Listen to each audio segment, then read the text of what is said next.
소신을 지키며 투자하는 방법, 시장의 구도를 읽습니다. 민재기의 역발상 투자 KB증권 프라임센터 민재기 팀장님 오셨습니다. 어서 오십시오. 네, 안녕하세요.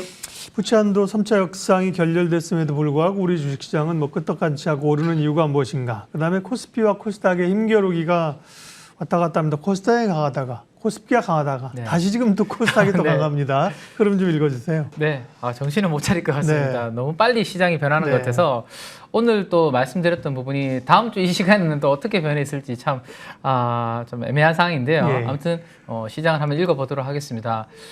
일단 뭐 부채한도 협상 관련해서는 이미 이제 아직 기대감이 크지는 않았던 것 같아요. 그래서 오늘은 우리는 뭐 무난하게 반응을 하는 것 같고요. 중요한 시장의 변화를 이 화면을 통해서 보시면 좋을 것 같은데, 일단 최근까지 한 5월달, 지금 오늘 이제 5월 중순 하순으로 이제 들어가죠. 하순으로 들어가는데 5월 들어서 시장의 성격과 그 다음에 1분기 때 시장의 성격이 조금 달랐다라는 것을 볼 수 있을 것 같은데요. 자, 일단 이 그래프는 어떤 그래프냐면 우리 코스피 기업들이 앞으로 1년 후입니다. 이게 포워드 12개월이기 때문에 지금으로부터 1년 뒤에 이익을 벌 건가, 기업들이 돈을 잘 벌 건가, 아니면 못 벌 건가, 그런 부분들을 이제 애널리스트 분들이 추정해 놓은 그래프다라고 보시면 되는데요. 작년 이제 2분기 정도부터 해서 앞으로 1년 뒤에 우리 코스피 기업들이 돈을 못 벌 거야라는 전망이 이렇게 강했었죠. 특히 우리 반도체 관련된 기업들이 저 영향을 많이 줬죠. 근데 이제 그래서 이 일본 구간에서 우리가 연초에 1분기에 어떤 흐름이 있었냐면 기업들이 돈을 못 벌고 실적이 안 좋다 보니 이 성장이 나오는 기업들이 잘 없었죠. 그러다 보니까 성장이 희소성이 있다 보니까 그 와중에서 뭔가 꿈이 있는 주식들이 좀 움직이는 현상이 1분기에 주로 나타났다라고 보시면 될 것 같고, 대표적인 게 2차전지였고. 네, 2차전지가 있었고, 그 다음에 1월 3일부터 움직이기 시작했던 레인보우 로보틱스 같은 로봇주들이 있었고, 맞아요. 그 다음에 챗 GPT라는 게 나오면서 이 인공지능 관련주들이 또 움직였고, 이렇게 뭔가 성장의 꿈을 가지고 있는 그러한 기업들이 이제 일본 구간에서 주로 움직였는데요. 최근 들어서 우리나라 코스피 기업들이 앞으로 1년 뒤에는 이제는 서서히 이제 돈을 벌 것 같다라는 그런 부분이기가 지금 주당 순이익 추정치가 이렇게 올라오고 있죠. 이렇게 되니까 1번 구간에 올랐던 스타일과 2번 구간에서의 이제 주도주의 스타일 자체가 좀 바뀌는 그런 그림이 됩니다. 2번은 우리가 실적이 조금 좋아지면서 실적이 잘 나오는 기업들이 주도 섹터로 움직이는 실적 장세의 흐름이라고 보시면 될 것 같아요. 그러면 2번 구간에서 누가 좀 주로 움직였냐? 자동차가 의외로 숫자가 매우 잘 나왔죠. 그렇죠. 네, 자동차가 한번 움직였고, 그 다음에 1분기 실적 나오면서 엔터주들이 시세를 쫙 뽑았었죠. 그리고 뽑았었습니다. 그리고 후발주자로서 최근에 이제 좀 대형주로서 움직이고 있는 쪽이 반도체였습니다. 그죠? 최근까지 반도체였는데, 이렇게까지가 이제 지난주까지 움직임이었는데, 반도체에서 약간 반도체가 또 주춤하는 흐름이 만들어지고 있는데, 그 이유가 이벤트가 하나 지금 만들어졌죠. 중국 정부에서 미국의 마이크론 테크놀로지가 만드는 반도체 칩은 이게 안보상 무슨 문제가 있는 것 같으니까 사용하지 말자, 사용하면 안 된다라는 이야기를 좀 하게 됩니다. 그래서 반도체가 지금 외국인 수급이 들어오면서 좋았다가 약간 이 영향이 어디까지 영향을 미칠지 지금 좀 애매한 상황이죠. 그죠? 이 파급 효과가. 그래서 지금 좀 주춤하는 그런 모습들이 좀 나타나는 것 같아요. 자, 오늘 새벽에 마이크론 테크놀로지의 주가인데요. 이게 이제 전일 이렇게 끝났다면 시가부터 갭 하락 출발해서 마이너스 2.85%에 오늘 마이크론 테크놀로지의 주가가 하락을 했고, 이 영향을 우리는 어제 먼저 서서히 선반영을 하기 시작했다라고 볼 수 있는데요. 수급을 한번 보면서 말씀을 드리겠습니다. 삼성전자가 5월달 들어와서 하루하루 어떻게 이제 외국인들이 매매를 했는지를 보여주는 그래프인데요. 사실 5월 중순 이전까지는 삼성전자에 대해서 외국인들이 뭐 큰 액션이 없었습니다. 예, 뭐 샀다 팔았다 100억 미만에 이렇게 매수했다가 매도했다가 또 매수했다가 그랬는데요. 5월 중순 이후로 모멘텀이 좀 좋아지면서 하루에 2천억씩, 3천억씩, 그리고 지난 금요일에는 5천억씩 사는 흐름이었는데, 어제가 거의 외국인들이 갑자기 5천억 샀던 외국인들이 관망을 보였습니다. 예. 네, 어제 우리 장중에 이미 마이크론 관련해서 중국이 약간 조금 태클을 거는 뉴스가 이미 나왔었죠, 그죠? 그래서 외국인들이 약간 요건 한번 좀 기다려보자, 지켜보자라는 그런 관망 심리가 어제 좀 매매 동향으로 나타난 게 아닌가라는 생각을 한번 해볼 수 있을 것 같고요. 자, SK 하이닉스도 마찬가지입니다. 지금 삼성전자와 SK 하이닉스가 같이 지금 움직이는 그런 그림이었는데 마찬가지로 5월 중순까지는 외국인들이 별로 관심이 없었습니다. 근데 삼성전자 마찬가지로 5월 16일부터 이렇게 2천억, 1,000억 이상 이틀 연속으로 사기도 했고요. 괜찮은 그런 그림이었는데 절대 금액 자체가 어제 같은 경우 이렇게 많이 평소보다 최근보다 줄어드는 그런 모습이 마이크론 테크놀로지의 영향 때문에 조금 주춤하는 게 아닌가 그렇게 한번 추정을 해볼 수 있을 것 같습니다. 자, 이렇게 외국인들이 최근에 반도체주를 많이 사다가 조금 주춤하고 있는 상황에서 오히려 어제 코스닥 쪽에서는 외국인들이 평소와는 조금 다른 흐름을 보였는데요. 5월 들어와서 코스피가 코스닥 대비해서 강세 흐름이 나타났었습니다. 뭐 삼성전자, 하이닉스가 강하면서. 근데 지금 보시면 어제 같은 경우 외국인들이 코스닥에서 2,163억 정도를 사게 됩니다. 반도체는 사다가 거의 관망했던 반면에 코스닥에서 갑자기 또 2,000억을 사게 되는 거죠.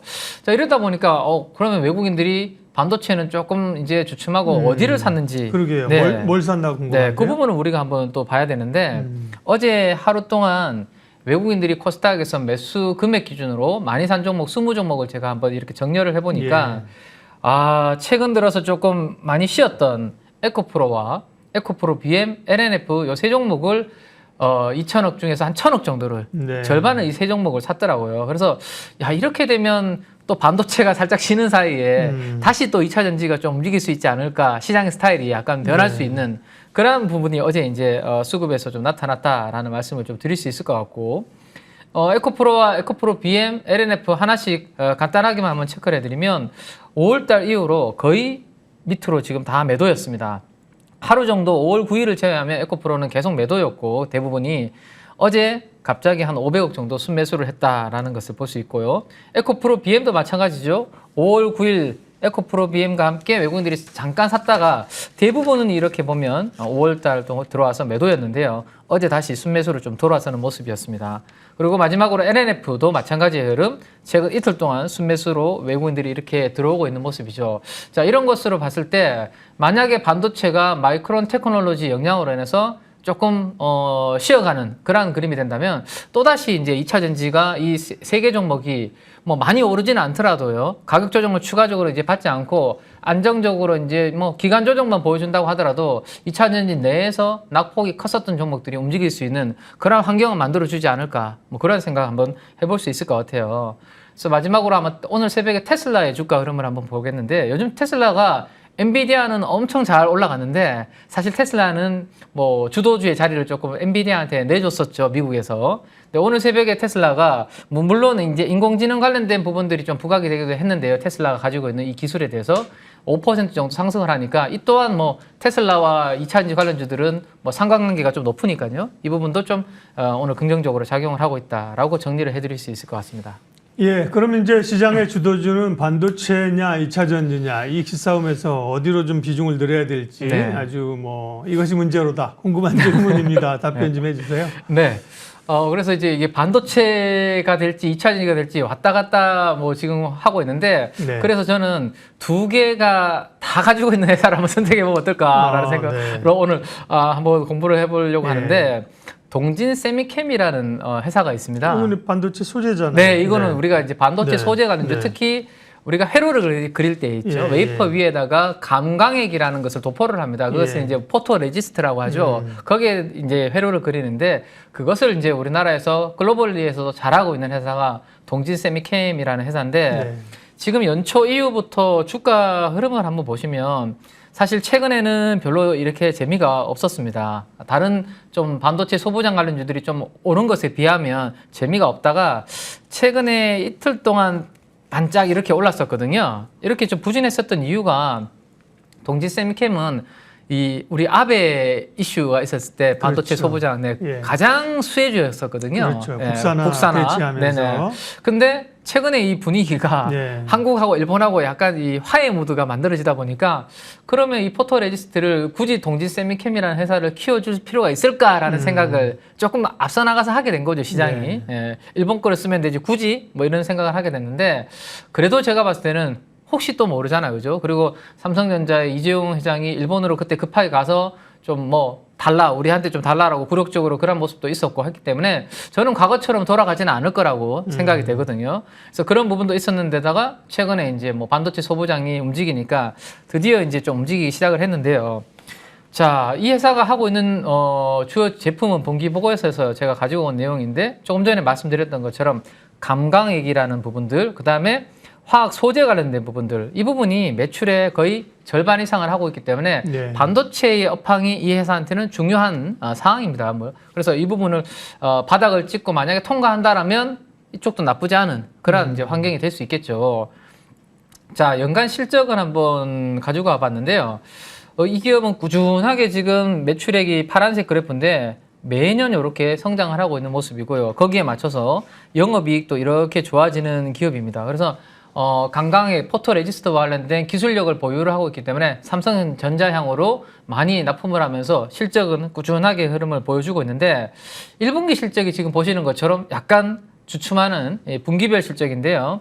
매출액도 약간 이렇게 주춤했고 초록색인 영업이익도 분기별로 이렇게 줄어드는 모습이 나타납니다. 아무래도 소재다 보니까 이게 뭔가 생산량을 좀 줄이고, 그죠? 뭐 좀, 감산을 한다는 이슈가 만들어지면 물량이 약간 조절이 될 수 있기 때문에 분기 실적이 조금 슬로우하게 나타나고 있다라고 보시면 될 것 같습니다. 하지만 지금 반도체는 지금 현재보다는 우리가 미래를 보고 있는 상황이죠. 그래서 투자 감소에 생산 계획 하향 조정을 했는데 공급이 이렇게 줄어드니까 앞으로 시간이 지나면 가격이 좋아지겠지.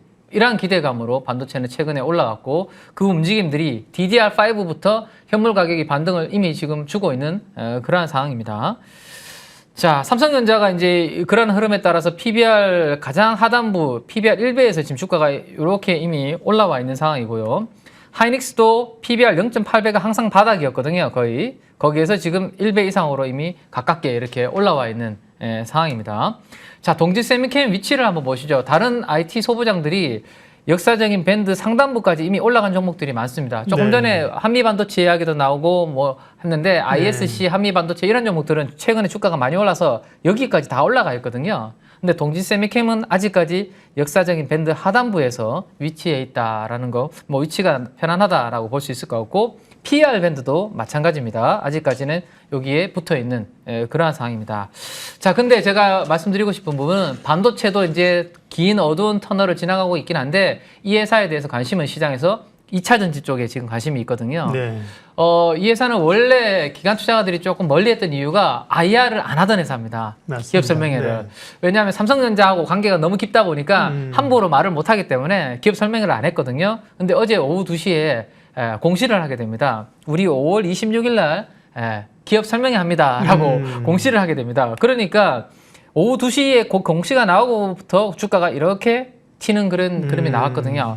야, 이 안 하던 회사가 갑자기 IR 할 때는 그러게요. 뭔가 이유가 있지 않겠냐. 결국에는 2차 전지를 신성장 사업으로 시작을 하고 있는데 여기에서 긍정적 내용을 발표할 가능성이 있지 않을까. 뭐 증설이라든지 자본 조달이라든지 그런 부분에 대한 기대감이 좀 커지고 있는 것 같고요. 그래서 마지막으로 최근에 기관과 외국인들이 이렇게 쌍끌이 수급이 들어오고 있고 오히려 개인 투자자들이 이렇게 파는 걸로 봤을 때는 아직까지 동진세미캠은 반도체와 2차 전지 쪽에서 양수겸장이기 때문에 네. 긍정적으로 좀 봐도 되지 않을까 말씀드리겠습니다. 우리 동진이가 달라졌어요. 워낙 시장하고 소통을 잘 안 하는 기업으로 그죠? 네. 알고 있었는데 맞습니다. 이제 뭔가 변화가 좀 있군요. 반도체와 2차 전지의 이 교집합 가운데 동진 세미캠을 설명해 주셨습니다. 시장 전략도 말씀해 주셨고요. KB증권 프라임센터 민재기 팀장님 함께했습니다. 고맙습니다. 네, 감사합니다.